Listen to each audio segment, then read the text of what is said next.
Средина на месец мај, а ние започнуваме емисијата со тема која ја обработувавме обично во март. Денеска менуваме зимски пневматици. Зошто во мај? Има два точни одговора. Првиот е поради климатските промени кои сме сведоци дека се случуваат со годишните времења и како да е се поместено за неколку месеци. А второ е проблемот со набавка на пневматици. Глобалната криза го прави своето и се соочуваме не само со проблеми на испорака на автомобили, туку и на пневматици. Но на самиот почеток ве поздравувам и ви посакувам добре дојде во Автомагазин со флеш вестите.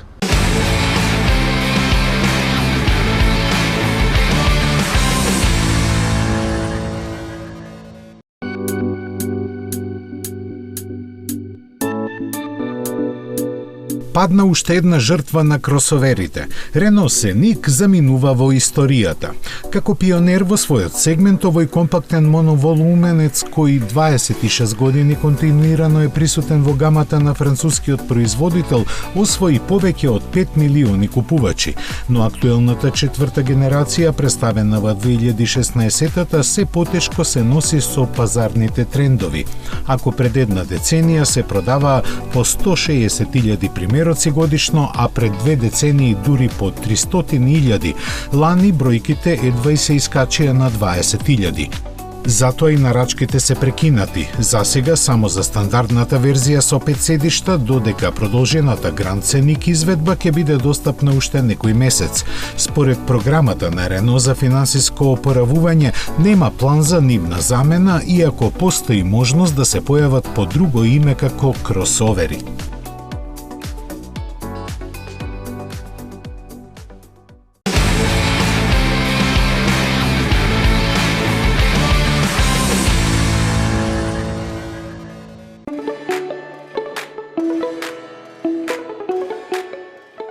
Без каење зошто го продаде Opel на PSA, General Motors го најавува своето враќање во Европа. Првата дама на некогаш најголемиот глобален производител Мари Бара истакна дури и дека токму овој потек им овозможи да се консолидираат за повторен настап во Европа, сега исклучиво со електрични возила. Кога и со што засега не е познато, но првите подготовки веќе се направени. Ќе биде основана нова компанија која својата работа ќе ја започне од нула, без товарите од минатото. Да подсетиме, General Motors го продаде Opel за 2,2 милиарди американски долари после таложење загуби 16 последователни години, а заради него беше жртвуван и Chevrolet, чиј раст на вториот по големина светски пазар беше значителен.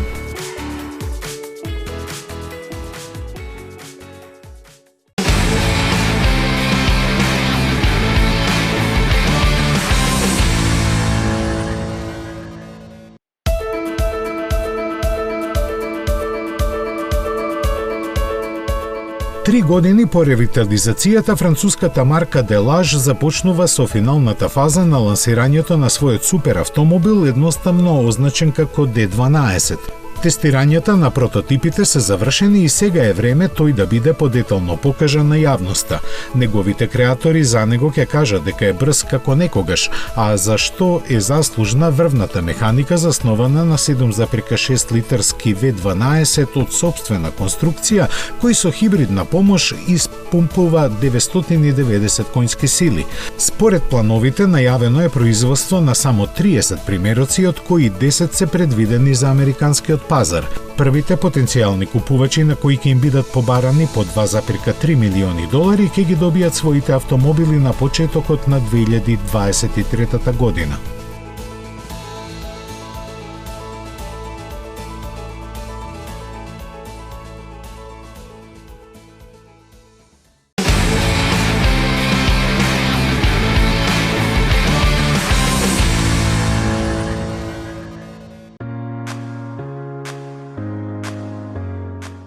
Дури и најдобрите од време на време мора да бидат подложени на третман за подмладување.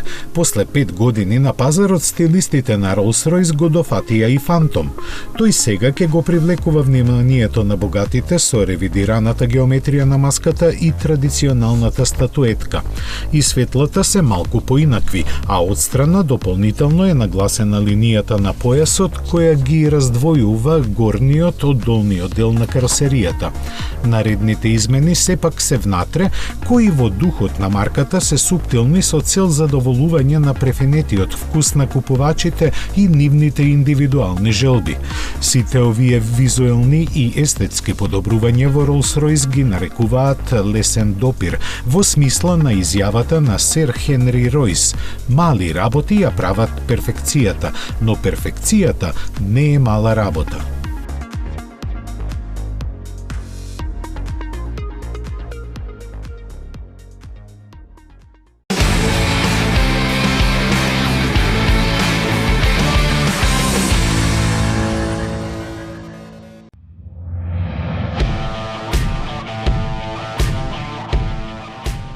BMW има за цел да ги намали цените на батериите за 30% со следната генерација на батерии. Келиите на Neue Klasse имаат висока густина на енергија и ќе бидат употребени во новата платформа за електрични возила. BMW соопшти дека архитектурата Neue Klasse треба да дебитира во идната генерација на серија 3, која ќе се произведува од 2025 година. Германците градат нова фабрика во Унгарија, од каде ќе излегуваат само возила со електричен погон на батерии. Минатата година производителите на автомобили плаќаа на добавувачите во просек по $118 за секој киловат час капацитет на литиум-ионските батерии за чисто електрично возило. Новата форма на келиите овозможува поголем капацитет на складиштење на енергија, зголемување на опсегот на возење и намалување на цената на батеријата за 30%. Во предвид треба да се земе потенцијалот истата платформа да послужи во различни модели на баварците.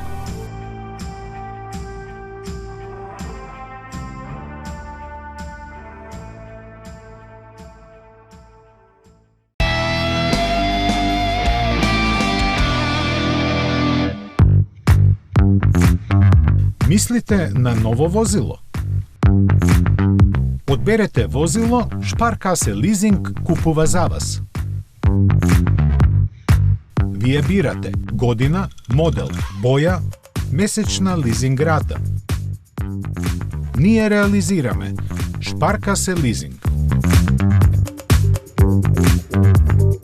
Sparkasse Leasing ги финансира сите видови на патнички возила.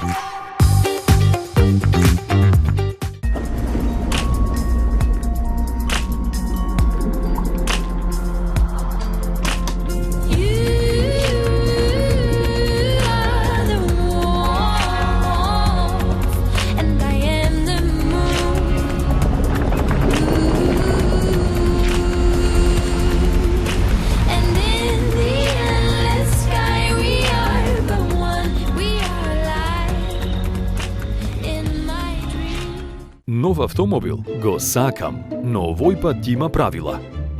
Нема храна во автомобилот. Само смеј крени нозе и ќе те ги отсечам. Нема гласна музика. Нема ни миленици. Нема шанси.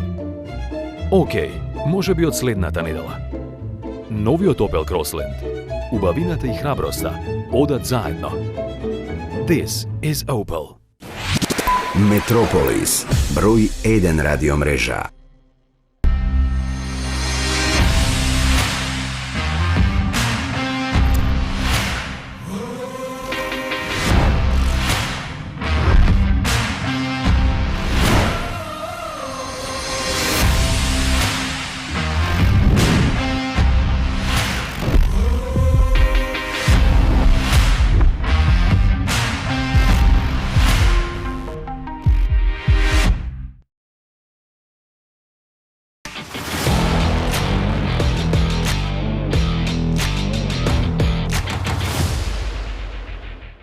Пред нешто повеќе од 50 години Land Rover комбинираше два навидум некомпатибилни елементи и воведе сосема нова категорија на теренски возила.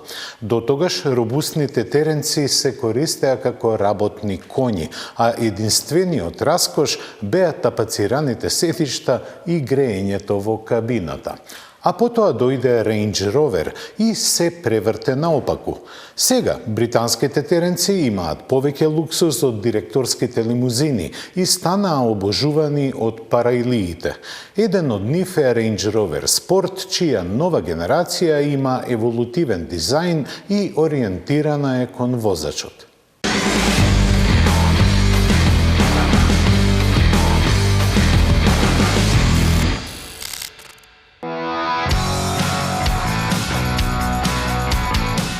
Комбинирајќи удобност, луксуз и одлични теренски способности, британците формираа посебен сегмент по кого лудува целата планета.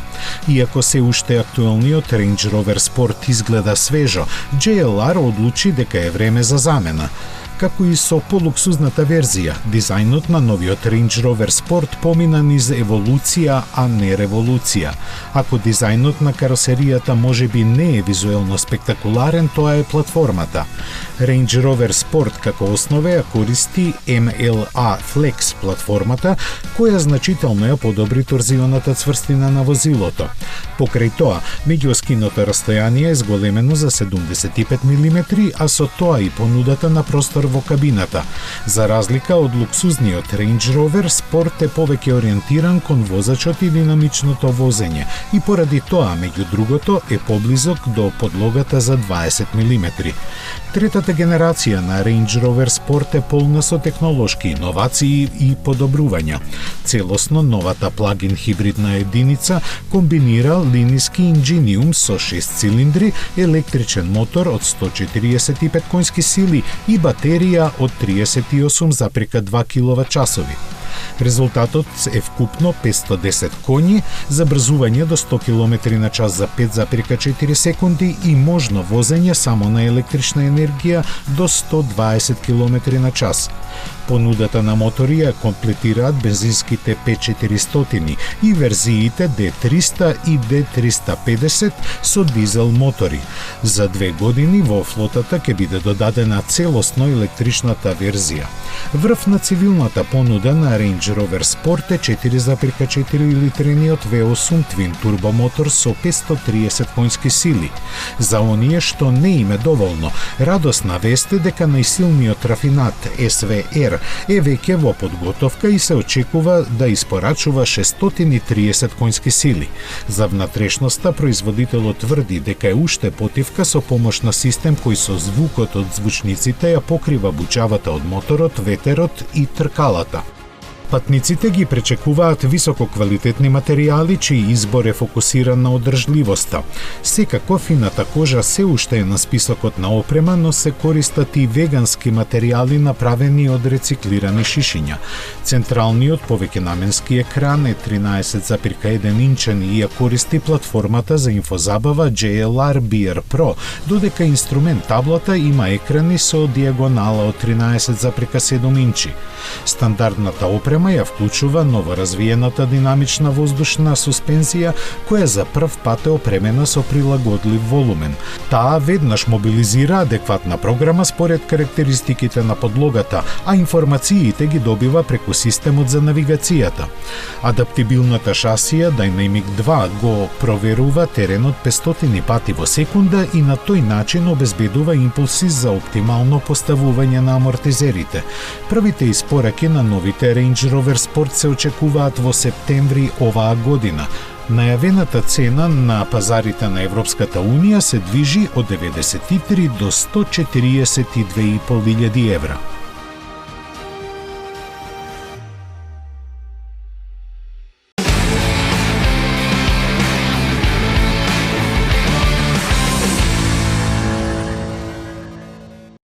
Што е заедничко на најскапите и најевтините автомобили?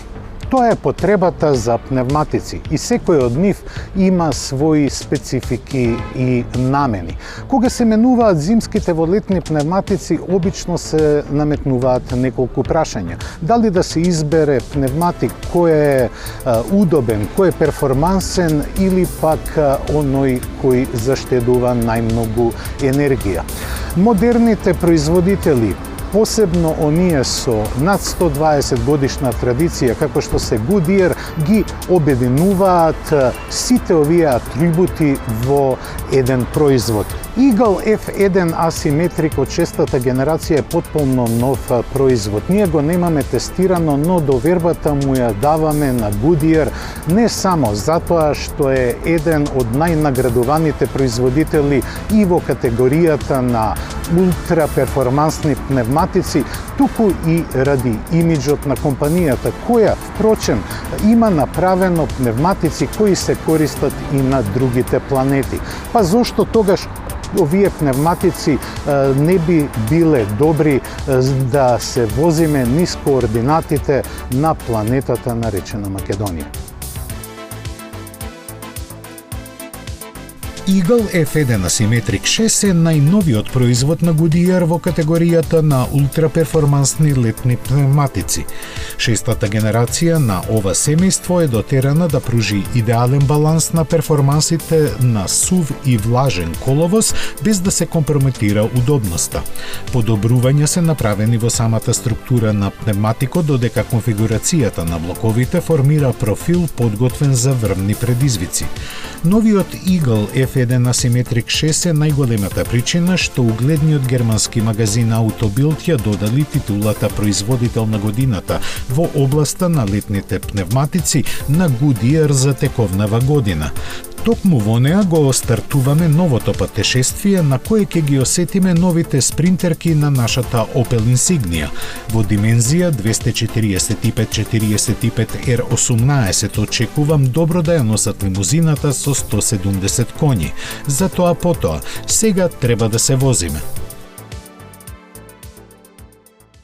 Од неговото појавување Бен Тајга побудува различни емоции.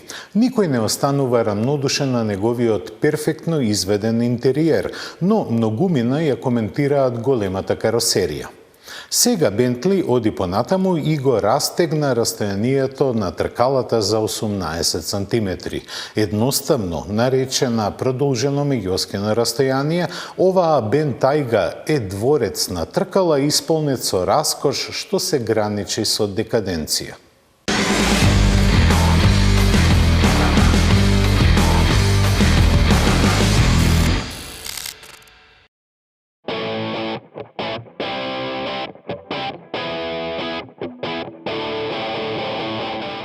Во моментите додека се уште како ехо одекнуваат пофалбите дека го направиле најеколошкиот автомобил во својата историја, од Бентли пристигна Бен Тајга со за 18 сантиметри продолжено меѓуоскено растојание. Силуетата му стана поелегантна, а зголемениот простор назад и поголемите врати овозможија да биде достапен и со 4+1 седиште. Тоа значи дека меѓу двете задни седишта е сместено уште едно помало за кратки патувања, кое се преклопува како централна конзола, а токму седиштата се еден од главните адути на бескрајниот луксуз на овој 5,3 метри долг теренец. За нив Бентли вели дека се најнапредни во светот на автомобилите и има право. Со пренослив таблет се подесуваат во 22 насоки, а со помош на сензори се мери притисокот на нивната површина и се прават мали прилагодувања на положбата за да се намали заморот при долгите патувања. Ги мерат и температурата и испотеноста на патниците во зависност од што се вклучува нивното ладење или греење, а реагира и системот за автоматска климатизација. За комплетно уживање во патувањата во панелите на вратите се вградени бројни мали LED сијалички кои креираат совршен амбиент. Луксузот тука не завршува. Овозможен е избор на различни украсни фурнири и инсерти од полиран метал или други материјали, што заедно со останатите опции кои купувачот може да ги бира даваат вкупно 24 милијарди достапни комбинации. Од техничка страна, заради продолженото меѓуоскино растојание, ревидирани се ослонувањето и главните безбедносни електронски системи, а 22-инчните тркала се дел од стандардниот пакет опрема. Задната оска е управлива, со што се подобрени маневарските способности на овој голем теренец, а намалени се и фреквенциите на шасиите во возењето. За погон се користи исклучиво 4-литарскиот V8 со 2 турбополначи кои на 8-степениот автоматски менувач му испорачуваат 550 конски сили и 770 Нм вртежен момент. Со него забрзувањето до 100 км на час трае 4,6 секунди, а максималната брзина која може да се постигне е 290 км на час. Испораките ќе започнат при крајот на годинава, а цената засега не е позната.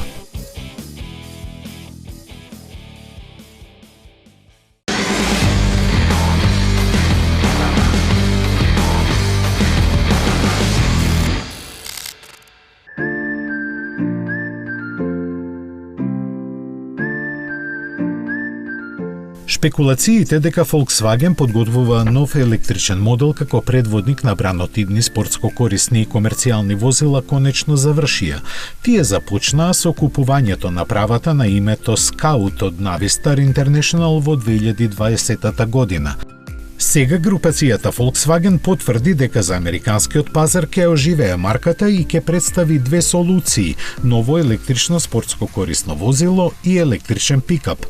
По добивањето одобрение од бордот, Volkswagen е подготвен да инвестира $1 милиарда во проектот Scout, кој е замислен на пазарот да функционира како независна марка. Лесните камиони, особено теренците, пикапите и кросоверите се во подем и се меѓу најпрофитабилните возила во американската автомобилска индустрија. General Motors го оживеа Hammer како бренд за електрични возила, а Ford го трансформира Mustang во кросовер со батерии. Истиот рецепт е применет кај пикат под F-150 Lightning.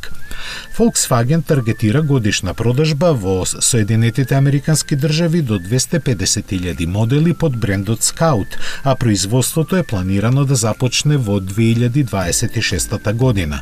Со овој потек, Volkswagen ќе стане директен конкурент на тамошните луксузни електрични теренци и пикап возила. Не е исклучено основа да биде теренецот Атлас, кој веќе 3 години успешно се позиционира кај американците, но повеќе веројатно е како платформа да биде употребена истата од идниот Amarok, кој ќе има електрична верзија. Тоа само ја потврдува неодамнешната одлука од Волфсбург народното возило во иднина да се трансформира во премиум со помал обем на производство, но с големен профит, квалитет и ниво на технологија во своите електрични возила.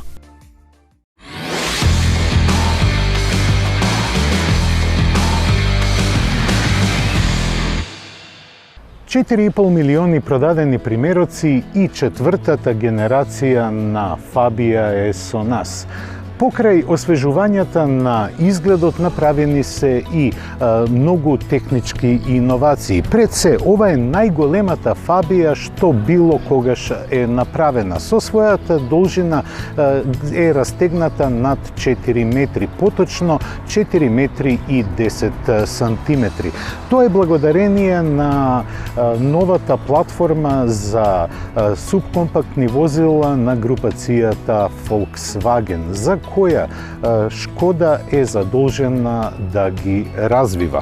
Во согласност со корпоративниот изглед, Шкода делува не само практично, туку сега делува и атрактивно, посебно поради предната маска на ладилникот, која е испрофилирана да покаже дека Шкода знае да направи интересен изглед дури и на еден практичен модел. А што се однесува до зголемените димензии, профитираше и широчината на кабината. Шкода, осем функционалноста, во прв план ја става и економичноста, па затоа можно е да забележите некои трикови на дизајнерите кои се направени да се подобри аеродинамиката. Таков пример гледаме на тркалата. Оддалеку кога ги гледате, тие делуваат како да се лиени, но ова е само трик. Направени се од пластика, но во функција на економичноста. Што се однесува до гепекот, производителот декларира дека е најголем во класата. Велат дека има 380 литри. На прв поглед тоа не делува така, но гепекот на Фабија е длабок, па затоа има доста простор во однос на висината. Зголеменото меѓуоскено растојание овозможува доста простор во внатрешноста, но кога стигате до неа го забележувате двобојниот покрив кој ја прави уште поголема изгледот и силуетата на Фабија. На задниот дел просторот е неинвентивен, но многу комфорен. Иако е ревидирана височината, нема никаков проблем и отсуство на простор што се однесува ниту за главите, ниту за рамениците, ниту за колената. Сепак Фабија по својата вокација е возачки ориентиран автомобил. Па да видиме што возачот добива од Фабија. Со самото седнување во внатрешноста на Фабија, возачот ја чувствува сета ергономија, но и добра распределеност на двата главни монитори. Секогаш ве подсетува надписот Фабија дека се наоѓате во неа.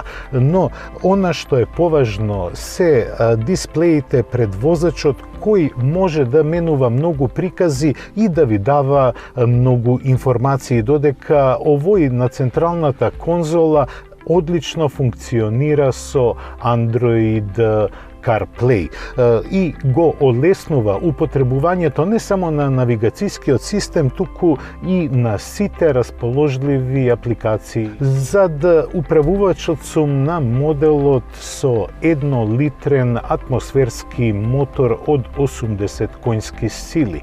Како што претпоставувате, неговата вокација и првенствена улога е да биде економичен. Но дали ќе биде економичен, ќе видиме во нашето возење. Денеска одлучивме покрај излегувањето на отворен пат со Фабија да го поминеме снимањето само во градски услови.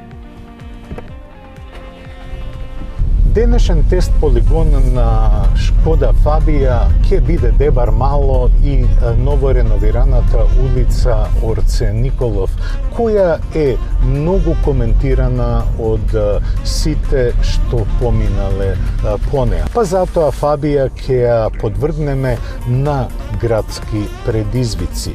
И веднаш на првите ограничувачи на брзината кои се поставени на улицата се чувствува дека Фабија е омекната. Низиното потпирање има многу по-мека и по-пријатна нота отколку претходните генерации.